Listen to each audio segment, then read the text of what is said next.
तेरी मेरी कहानियाँ से सभी अपडेट पाने के लिए बेल आइकन दबाएं। आज की कहानी है सासू माँ जिसका बच्चा है, यह एहसान भी उसे दिखाइए। शेफाली की ननद काम्या का ससुराल इसी शहर में होने के कारण अक्सर उसका घर आना जाना था। अभी शेफाली की शादी को 2 महीने हुए हैं। अभी वह अपने इस नए परिवार को समझने में लगी है। ससुर थोड़ा गुस्से वाले हैं, पर सासू माँ जयंती जी बिल्कुल कूल हैं। देवर उससे ज़्यादा मतलब नहीं रखता। वह डॉक्टरी की पढ़ाई कर रहा है, बस अपनी किताबों से मतलब रखता है। पतिदेव वैसे तो ठीक हैं, पर कभी कभी शेफाली उन्हें समझ नहीं पाती। आज की ही बात देख लीजिए। रात को हरे साग की फरमाइश की और सुबह आलू के पराठे और बूंदी का रायता मांगने लगे, जबकि शेफाली साग की तैयारी करके बैठी थी। वह तो उसकी सासू माँ बहुत अच्छी हैं। जल्दी से कुकर में आलू चढ़ा दिए, फिर दुकान से बूंदी भी खरीद लाई। जब तक शेफाली ने पराठे बनाए, उन्होंने रायता और धनिया की चटनी तैयार कर दी। ठीक उसी समय काम्या सोनू को लेकर आ गई। सोनू भी आलू के पराठे खाने के लिए मचल उठा। शेफाली ने उनके लिए भी गर्मा गर्म नाश्ता बना दिया। जयंती जी ने पूछा, काम्या इतनी सुबह सुबह वह भी सोनू के साथ, आज इसे स्कूल नहीं जाना क्या? काम्या मुस्कुराते हुए बोली, जाना तो है माँ, पर जिद कर रहा था मामी से मिलने की, तो मैंने इसके बस ड्राइवर को बता दिया है, वह इसे यहीं से पिक कर लेगा। इस थैली में इसकी यूनिफॉर्म और बाकी सामान है। भाभी आपको परेशानी ना हो तो क्या आज आप सोनू को तैयार करके स्कूल भेज देंगी? यह बहुत शैतान है, अकेले माँ के बस की बात नहीं, और वैसे भी इसे अपनी मामी कुछ ज़्यादा ही पसंद है, इसीलिए आपकी बात से इनकार नहीं करेगा। मुझे ऑफिस जाने में देर हो रही है। इतना कहकर बिना शेफाली के जवाब की प्रतीक्षा किए काम्या उठी और बोली, नरेश क्या तुम आज मुझे ऑफिस ड्रॉप कर दोगे? नाश्ता खत्म करके उठते हुए नरेश बोला, चलो दीदी, यह भी कोई कहने की बात हुई, और वैसे भी आपका ऑफिस मेरे रास्ते में पड़ता है। दोनों बहन भाई निकल गए। इधर शेफाली भी सोनू पर प्यार बरसाने लगी। चलो सोनू, जल्दी से रेडी होते हैं, आपको टिफिन में क्या चाहिए? इतना सुनते ही सोनू बोला, आलू पूरी बना दो मामी। शेफाली को लगा उसने गलत सवाल पूछ लिया। पहले साग, फिर आलू पराठे और अब सब्जी पूरी। जयंती जी बोली, बहू तुम इसे नहला दो, तब तक मैं सब्जी बना देती हूँ। वैसे भी बहुत आलू बचे हैं, आटा तो तैयार है, मिनटों में पूरियाँ बन जाएंगी। दोपहर को काम्या का फ़ोन आया शेफाली के पास, उसे धन्यवाद कहने के लिए। वह बोली, भाभी आप कितनी अच्छी हैं, शायद सोनू आपकी अच्छाइयाँ समझता है, तभी तो उसे आपसे इतना लगाव हो गया है। माँ ने बताया कैसे आपने झटपट सोनू के लिए सब्जी पूरी बना दी। माँ तो आपकी बहुत तारीफ कर रही थी, सच में आप तारीफ के काबिल हो। और अपनी तारीफ सुनकर शेफाली चने के झाड़ पर चढ़ गई। उसके बाद अक्सर सोनू कभी 2 दिन तो कभी 4 दिन के लिए घर आने लगा, और शेफाली बड़े मनोयोग के साथ उसका ध्यान रखती। बदले में उसे सास ननद की ढेर सारी तारीफें मिलती। एक दिन काम्या बोली, मुझे कंपनी के काम से 1 हफ्ते के लिए शहर से बाहर जाना है, क्या आप मेरे सोनू का ध्यान रखेंगी? असल में यह बहुत शैतान है, दादी अकेली इसे नहीं संभाल पाएगी। फिर ठंड भी शुरू हो चुकी है, मुझे हर समय इसकी चिंता रहेगी। शेफाली बोली, दीदी यह भी कोई कहने की बात हुई? सोनू हमारा भी तो कुछ लगता है, आप बेफिक्र होकर जाइए, मैं उसे संभाल लूँगी। 1 हफ्ते बाद जब काम्या लौटी तो माँ के लिए एक सुंदर सा शॉल और स्वेटर लेकर आई। शेफाली को बुरा लगा कि काम्या उसके लिए कुछ नहीं लाई, ऊपर से बार बार माँ को धन्यवाद कह रही थी जो उन्होंने उसके बेटे की देखभाल की, जबकि असल में तो सब कुछ शेफाली ने किया था। फिर भी माँ जी को किस बात का क्रेडिट दिया जा रहा है, वह कुछ समझ नहीं पा रही थी। उसके बाद सोनू कुछ दिन बाद फिर लौट आया, और अब की बार तो पूरी तैयारी के साथ आया था। काम्या दीदी बड़ा सा बैग जिसमें कपड़े और खिलौने थे, यह कहते हुए शेफाली को थमा गई। अब क्या कहूँ भाभी, आपने तो मेरे सोनू पर जादू कर दिया है, जब देखो आपको याद करता है। आज तो आपकी याद में उसे बुखार भी आ गया। इधर माँ बता रही थी कि आप भी सोनू को बहुत याद कर रही हैं। लगता है आप दोनों का पिछले जन्म का कोई रिश्ता है, तभी तो दोनों एक दूसरे से इतना लगाव रखते हो। बस अब मैं अपने बच्चे का मन और नहीं दुखा सकती, इसीलिए अब की बार इसका सब सामान उठा लाई। और वैसे भी कुछ दिनों में इसकी सर्दियों की छुट्टियां शुरू होने वाली है, तब तो इसे नानी के यहाँ आना ही था। कुछ दिन बचे हैं छुट्टियों में, वह तो यहाँ से भी तैयार होकर चला जाएगा।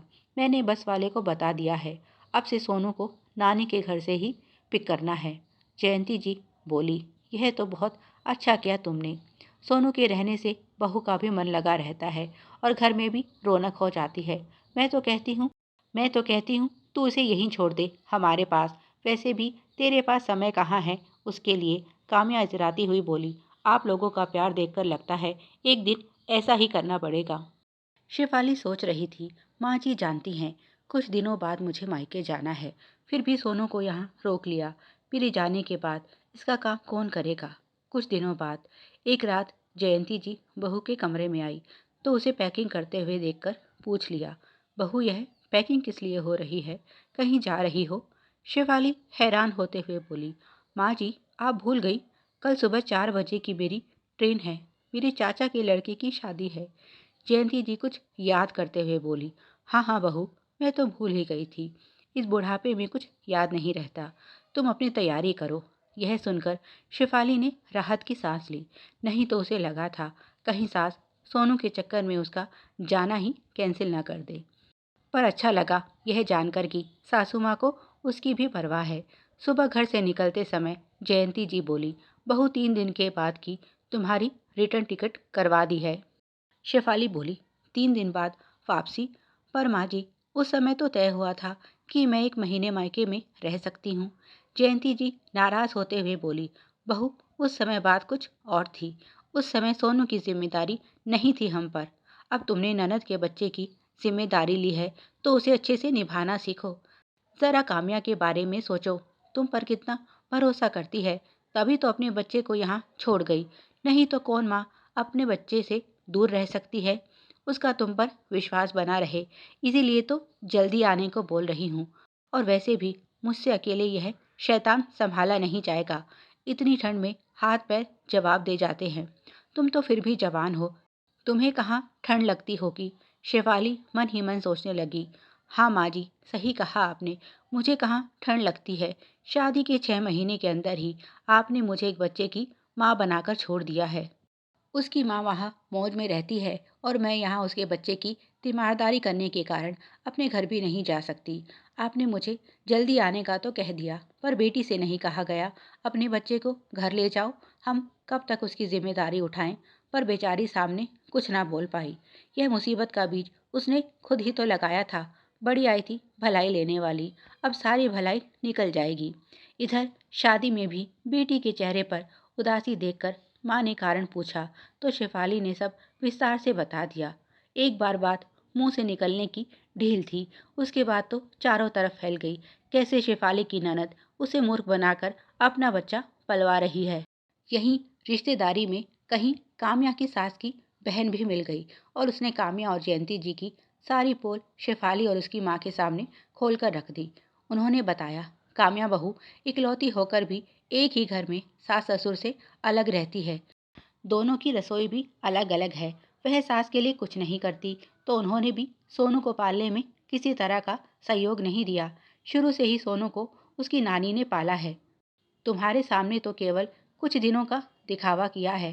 वह बच्चा तो शुरू से ही उस घर में रह रहा है, तभी तो उसका अपने माँ बाप के पास मन नहीं लगता और तुम्हें मूर्ख बनाकर माँ बेटी मिलकर अपना काम निकलवा रही हैं। सुनकर शेफाली को गुस्सा भी आया और अपनी मूर्खता पर हंसी भी। सास और ननद उसे बेवकूफ़ इसीलिए बना पाई क्योंकि वह तारीफ की भूखी जो थी। अब उसने भी उन्हें सबक सिखाने का मन बना लिया। उसने अपना जाना कैंसिल कर दिया। जब बहू 3 दिन बाद नहीं लौटी तो जयंती जी के फ़ोन पर फ़ोन आने लगे। शेफाली ने माँ से कहलवा दिया कि उसकी तबीयत कुछ खराब है, अभी वह कुछ दिन और यहाँ रुकेगी। इधर जयंती जी के लिए अकेले सोनू को संभालना मुश्किल था। पहले भी उसे संभालने के लिए उन्होंने मेड को लगा रखा था, पर फिर जब काम करने के लिए बहू आ गई तो क्यों वह बिना वजह बेटी का पैसा खराब करवाए। पर इधर कुछ ही दिनों में उनकी हालत खराब हो गई और उन्हें बच्चे के लिए फिर से मेड रखनी पड़ी। शेफाली पूरे महीने बाद वापस लौटी तो सास और ननद दोनों राशन पानी लेकर उसके सर पर चढ़ गई। सास बोली, बहू अब भी क्या जरूरत थी तुम्हें यहाँ आने की, कुछ दिन और रुक जाती। काम्या बोली, आपकी भी हद है भाभी, पहले बच्चे की जिम्मेदारी उठाई और फिर खुद गायब हो गई। जानती हैं यहाँ अकेले माँ का कैसा हाल हो गया।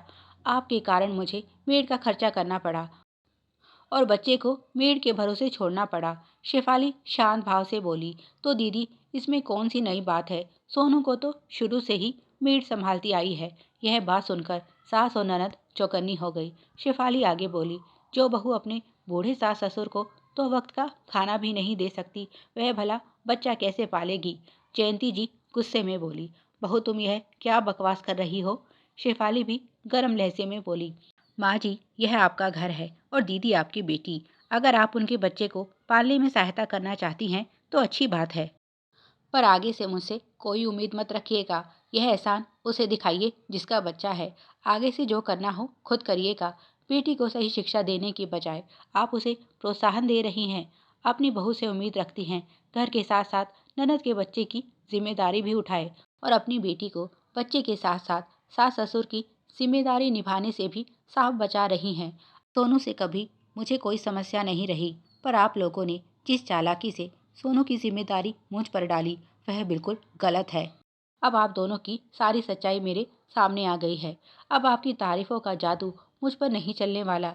जिसका बच्चा है वही जाने, चाहे मेड रखे या खुद करे, मुझे क्या?